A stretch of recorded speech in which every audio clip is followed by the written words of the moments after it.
গতকাল ছিল বিশ্বকর্মা পুজো, আর আজ থেকেই শহরে যেন পুজো পুজো গন্ধটা একটু বেড়ে গেছে। কারণ আজ থেকে শহরের 24টি নজর কাড়া পুজোয় শুরু হয়েছে পুজো প্রিভিউ। মাস আর্টের পরিচালনায় এই পুজো প্রিভিউতে এই যে একটা এত বড় বিশাল একটা মাস আর্ট আমাদের কলকাতায় প্রত্যেক বছর গড়ে ওঠে দুর্গাপুজোর সঙ্গে সঙ্গে, সেটাকে দেখার বা প্রিভিউ করার একটা সুযোগ। এই মুহূর্তে আমি টালা প্রত্যয়, এটা একটা বিজ্ঞাপনের নতুন চমক দেখতে পাচ্ছি। রেক্ট্যাঙ্গুলার একটা প্রজেকশন স্ক্রিন, যেখানে রীতিমতো যা দেখছি সেটাই 3D মনে হচ্ছে। এটা দুর্দান্ত একটা ইনস্টলেশন, যদিও এটা একটি বিজ্ঞাপন এবং এটি একটি কমার্শিয়াল সংস্থার তরফ থেকে করা হয়েছে, কিন্তু এটি লোকের নজর কাড়তে বাধ্য। এদিক ঘুরলেই দেখতে পাবো একটা ইনস্টলেশন, টাইলস যেগুলো দিয়ে আমাদের বাড়িঘরদোর মেঝে তৈরি করা হয়, সেই টাইলসের চারটি বাহন আপনাকে স্বাগত জানাবে। টালা প্রত্যয়ের এবছর 100 বছর, এবং প্রতি বছরেরই মতো টালা প্রত্যয়ের চমক বিভিন্ন রকমের অপেক্ষা করবে সবার জন্য। কারণ টালা প্রত্যয় মানেই, না যেটা বলতে যাচ্ছিলাম সেটা বলতে পারলাম না, কারণ এবছর টালা প্রত্যয় ভবত সুতার।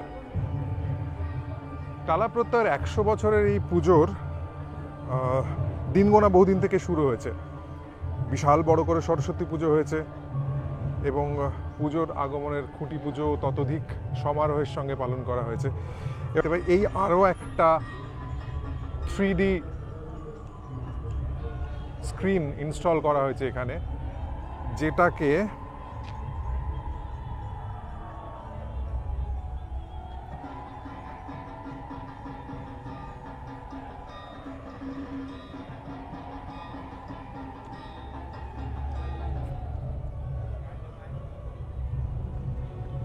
যখন যখন মানুষ আসছে বাজাচ্ছেন। মাস আর্টের এই প্রিভিউ দেখতে প্রচুর বিশিষ্ট মানুষজন আসছেন আর কি। তাদের জন্য রয়েছে ঢাকির ব্যবস্থা। কতগুলো ঢাক একসঙ্গে বাজছে? কতগুলো? 30টা? বাহ। টালা প্রত্যয়ে ঢোকার মুখেই একদম আবছায়ার মধ্যে চোখে পড়বে এই বিশাল বড় একটা ফুলকপি।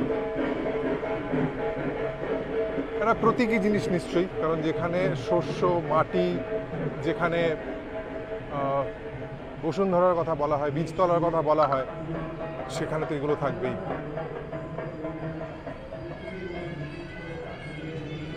কারোর একটি ছায়া আমাদের সঙ্গে কথা বলার চেষ্টা করছে, কিছু বোঝাচ্ছে, কিছু দুর্বোধ্য জিনিস হয়তো গান গাইছে, জানি না কার ছায়া। তবে এই ছায়া পথ দেখিয়ে নিয়ে চলেছে।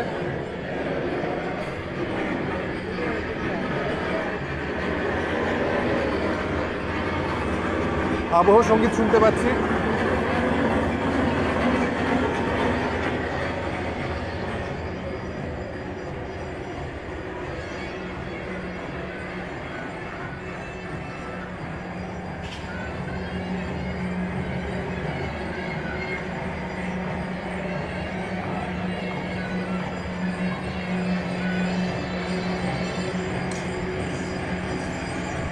মানুষের ফসল ফলানোর কাজ ফুটিয়ে তোলা হয়েছে।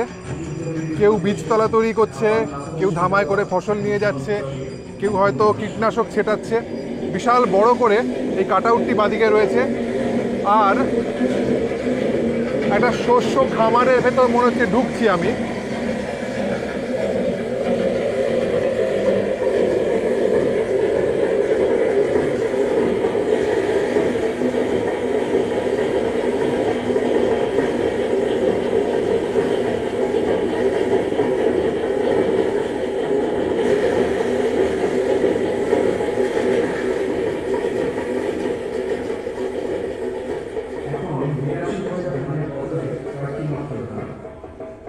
এটা কি মানুষের মগজ, যার উপরে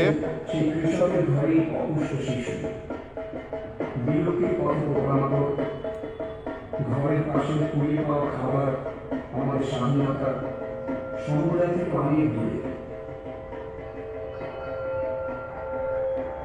মন্দির সময় একটি খামারের ভেতরে বা ফার্ম হাউসে ঢুকছি মনে হচ্ছে, যেখানে খড়ের চাল রয়েছে, যেখানে কুলুঙ্গিতে প্রদীপ জ্বলছে, এবং দেয়ালে দেয়ালে দেখা যাচ্ছে মানুষের কাজ করার বিভিন্ন চিত্র। বিশাল বড় এই মণ্ডপ চত্বর, আর এই পথটা ঘুরছে কেন্দ্র করে সেই মাঝখানে রাখা বিশাল বড় জায়েন্ট একটা ব্রেইন, অথবা তার মাথার ওপরে ঘুরতে থাকা কিছু মানুষের সমবেত ছায়াচিত্রর চারপাশে। এবং এইখানেই দেশ জুড়ে কবে আবার আমরা সবাই মিলে মাঠে ঘাটে উৎপাদনের উৎসবে ফিরব? এইখানে দেবী মূর্তি।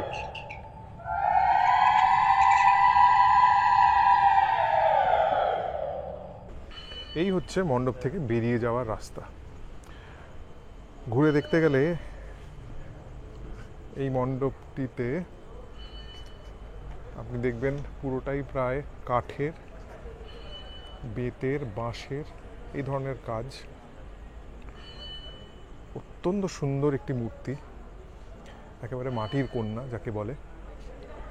সে আমাদের শস্য শ্যামলা এই পৃথিবীর প্রতীক হতে পারে, অথবা সে একজন নারী, একজন মা, যিনি উদয়াস্ত পরিশ্রম করে ফসল ফলান, নিজের সন্তানের মুখে খাবার তুলে দেন, সেই রকম একটি প্রতিমা। এবং বেরিয়ে যাওয়ার মুখে আপনি দেখবেন একটা বিশাল বড় মৌমাছির চাক, তাকে ছবিতে রাখা হয়েছে। শুনেছি নাকি বিজ্ঞানীরা বলেন যে পৃথিবী থেকে সামান্য মৌমাছি যদি বিলুপ্ত হয়ে যায়, তাহলে নাকি মানুষের অস্তিত্বের সংকট হয়ে যাবে, মানে পৃথিবী থেকে মানুষও বিলুপ্ত হয়ে যাবে। তাই আমাদের ঘিরে থাকা প্রত্যেকটি পোকামাকড়, কীটপতঙ্গ যারা যারা রয়েছে, তারা যে আমাদের এই ইকোসিস্টেমের কি বিশাল একটা বড় অংশ, তাদের যথেচ্ছভাবে মেরে না ফেলে, তাড়িয়ে না দিয়ে, আমাদের এই ইকোসিস্টেমকে ধ্বংস না করে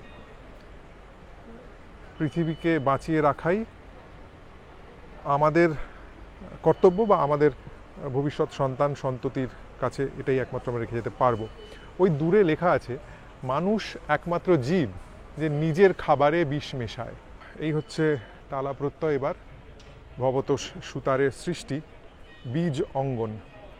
টালা প্রত্যয় প্রত্যেক বছর কিছু না কিছু রাখে, ভাবনা চিন্তার ছাপ, যেটা মানুষকে ভাবায়। টালা প্রত্যয়ের যে স্কেল, যে বিশাল একটা ব্যাপ্তি, যে বিশাল বড় জায়গাতে টালা প্রত্যয় তাদের পুজোটা করে, সেটা একটা বড় চমকের প্রত্যাশা প্রত্যেক বছর রাখে।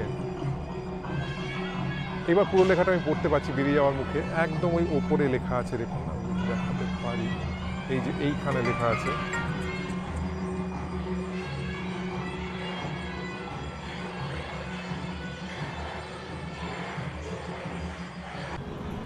বেরিয়ে যাচ্ছি টালা প্রত্যয় থেকে। ভেতরে দেখলাম ভবত সুতারের তৈরি এবছরের মণ্ডপ সজ্জা, মণ্ডপ ভাবনা। টালা প্রত্যয় মানেই যে একটা অতিকায় ব্যাপার। টালা প্রত্যয় মানেই যে একটা ভাবনার থেকে অনেক বড়, লার্জার দ্যান লাইফ একটা বিশাল বড় কিছু হচ্ছে প্যান্ডেলে, তার কাঠামোয়। এটা মিসিং আমার মতে আর কি এবছরের শান্ত সমাহিত একটা মণ্ডপ ভাবনা, যেখানে ভাবনা চিন্তাটা ডেফিনেটলি খুব সুন্দর, প্রশংসনীয়,